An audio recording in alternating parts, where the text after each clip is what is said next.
I'm going to be discussing this new look Arsenal team and specifically going to be talking about how they lined up in the FA Community Shield and what can that mean for this season going forward.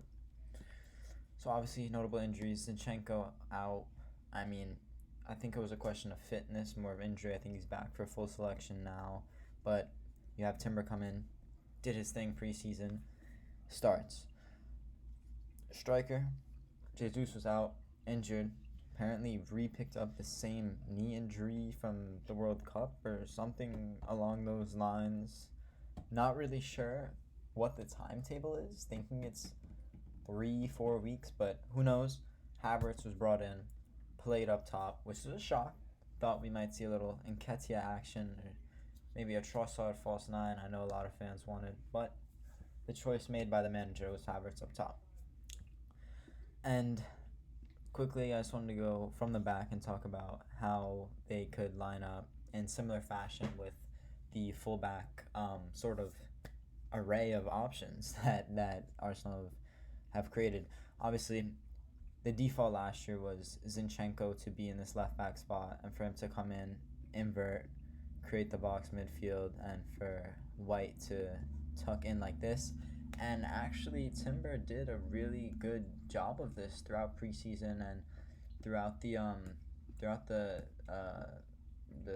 match, the FA Community Shield. He did a great job of this inversion and could maybe provide this competition to Zinchenko that hasn't been seen yet, with Tierney obviously being a sort of default overlapping fullback and not this inversion to give him the same competition. Obviously, your other option on the left would be a Tomiyasu, but I think Tomiyasu would only play in the case of Timber being the right back, and then Tomiyasu would slot in and come in as the center back, and Timber would invert off the right side. It's looking like Timber is really the only competition to Zinchenko right now, but it's a much needed competition. Arteta spoke a lot about competition and how it can drive Arsenal into becoming a top team. So lots of different fullbacks pairings. I'm expecting lots of different fullback pairings this season, and maybe some center back differences. We know Ben White can play that right center back. We know Timber can play that right center back, and also Jakub Kiwior, very slept on player, can play the left center back and can also do the inversion job. He did it twice in preseason of inverting in here. He has the physical capabilities, big player. It's just sort of the repetition and the ball work and just the overall decision making. But defensively, seems solid, seems ready to challenge City. Now in the midfield, something I want to talk specifically on, because Thomas Partey, there were a lot of times in the game where whatever would happen, there would be City players just flooding the box like City do, and there would be a shot or something, and the ball would fall to Partey in this sequence. Obviously, these people would be marked, but the ball would fall to Partey, and he would have certain, not easy outlet passes, but pretty straightforward outlet passes. Like there were a couple times Saka was an easy outlet passage, or just general switch into this area was an easy outlet passage, and he would kind of dilly-dally, take his time, lost the ball a few times in a dangerous spot. But there was a specific play where he kind of got, the ball was here, and instead of just playing an easy out pass, he I think it was to Odegaard right in front of him, he sort of dilly-dallied, ended up getting fouled. But I thought Partey was a little not fully up to game speed in the match. Either way, Arsenal ended up winning, but going into the season, he's a player that has been, future obviously was questioned over the summer, but it's looking like he's staying. But definitely been a player that's hard to replace. They tried Rice out at the lone six, didn't really work out. So it's gonna be interesting. We know Jorginho can obviously come in here, do the job, but it's not to the same effectiveness, not the same profile, completely different players. But yeah, Partey I just wanted to talk about quickly because he looked not up to game speed, and he needs to be up to game speed to fight for a spot in this Arsenal place. Secondly, Odegaard and Rice. I thought Rice was picking up really interesting positions. There would be here moments when Gabriel would have the ball in these really wide spaces. Timber would be inside. Gabriel would have the ball in these really wide spaces. Martinelli would be like somewhere up here, and Rice would actually hug the sideline and the touchline, um, which I thought it was interesting because it's something Granit Xhaka could do, but you would play out to Granit Xhaka and he would have the safety on his left foot to kind of play the sideline. Rice, a lot of the times, he would get it on the sideline and be facing in, and a lot of the times there would be a defender like on his shoulder, so it would just result in this kind of like this flat back pass. It didn't really give him a lot of. You can't go forward from this position. You go forward. It's a person. There's a defender. It didn't. This position that he was picking up, a lot of times forced him to go back. So I don't know if that's something that's being instructed into him to get this wide all the way to the touchline to give Gabriel an option to play it. But I just thought it was really interesting because he's a right-footed player, so I thought he would kind of veer away from the sideline as much as possible, or play with his body shape open, so when he received it, he can go either way. But a lot of the times, it was like a flat pass that sort of forced him to play back or into a flat pass. Yeah, that was the general movement of Declan Rice. Great player though. He played very good game. I thought in the second half, he just looks more comfortable every minute he plays. And then secondly, Odegaard. A lot of the times there would be sequences of build up where, sorry, Saliba. There would be sequences of build up where Havertz would be pinning the center backs. Rice would be here. Martinelli would be somewhere out here. Partey would be here. And Odegaard would be like here in these right half spaces, which I think is brilliant. I think that's where he thrives. But this whole area of the pitch is not being utilized. And I feel like when Jesus plays, that's sort of Jesus's time to, in sort of his free space to get creative, do whatever he needs to. But when Havertz is playing, Havertz is pinning the center back. The center backs were always as deep as Havertz. So Havertz is pinning them because he obviously has that physical trait where you could play it long to him and he can kind of lay it off into the second ball. But in this, I feel like Rice needs to tuck in, and I think Odegaard does need to play a little bit out here because it just gives more space for Saka. I feel like Odegaard, a lot of time, the ball, here, let me get this gone. The ball would come to Odegaard on a pass like this, or he would be like a little bit more forward. He'd be like up here. The ball would come to him on a pass like that, and Saka would be here, and he'd kind of just get the ball and do one more of the same pass, which, yeah, it's good, but I feel like it kind of kills the momentum a little bit, whereas you could just have a simple sequence of directness of Partey plays the ball out to Saka, and then Odegaard can have a run. He can have a run here.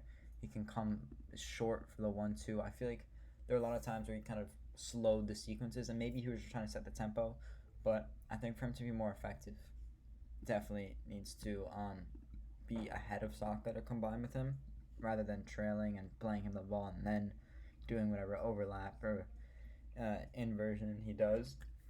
I thought that was interesting. Another thing that I thought was interesting was the building out sequences from Arsenal, because Arsenal are a team that love to keep the ball, but when playing against Manchester City, that is hard. Manchester City are known to sort of always keep the ball, and I think when Arsenal got it, there were a couple times, maybe this was a tactic, that they kind of played it long and depended on their physical profiles, which we haven't seen in the past, which is why it's so interesting to me. There would be times where I would go out to Gabriel and the press would be on from City. There would be someone screening this half space in between Saliba and Partey, and there would be someone man marking Timber, someone man marking Rice, and obviously the fullback or center back would be in this area to cover Martinelli, so you can't play the long ball. But they would realize Arsenal's defenders would, or maybe they were prepared for this, which I'm saying from Arteta. They would realize this quickly, and they would have no problem playing it long into Havertz. This sort of ball long, Havertz would lay it, and then there would be just a fight for the second ball. And I think with the profiles like Rice, bigger guy, Havertz, I mean, Havertz is the Arsenal tallest player, so there's that. but I think there's going to be a little more directness and a little more reliance on physical profiles and winning the second balls with this Havertz play at striker, should it continue. Because who knows? Gabriel Jesus injured often, squad rotation.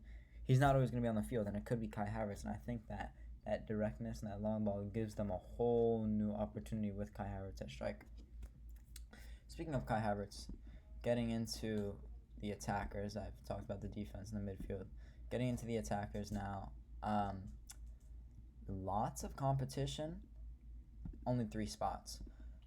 Obviously, we saw Martinelli had a decent game. Nothing special, I don't think, but I don't think he was horrible.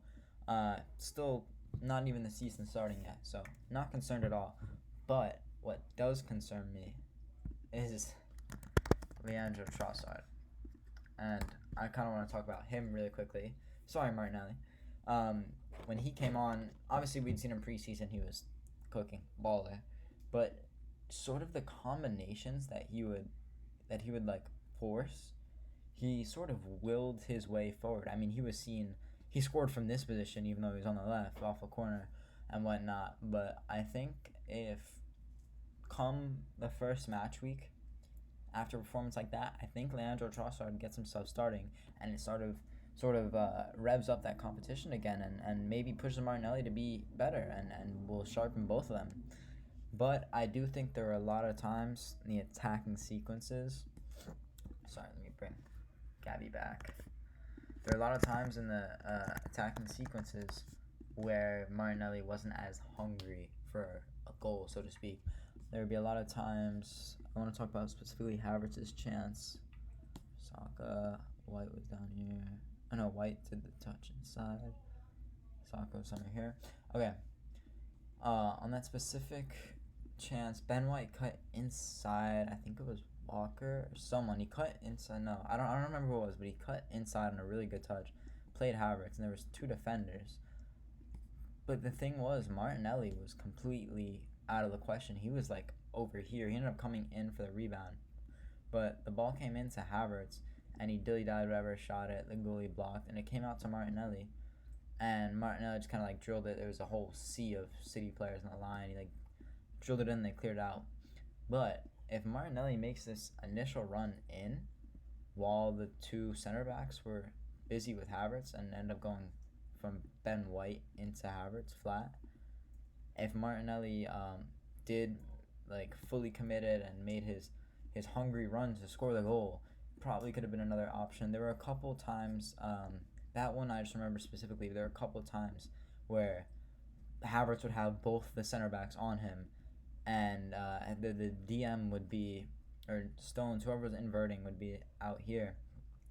And Martinelli had space to be free if he really just committed to his run, but he didn't. So I think goals will come, something can be coached easily. And yeah, Havertz obviously missed a few chances, but I think with time, stats will come. The movement was great. The back to goal play was great, and I think this Arsenal team could potentially challenge for the league title. Obviously, I think that's a goal of theirs. They would obviously want to win it. But yeah, a lot of new patterns, a lot of new faces, a lot of new profiles, which can give Mikel Arteta the good type of headaches, the struggle of who to pick week in, week out. It's going to be something very good, and it's very exciting what they're building there.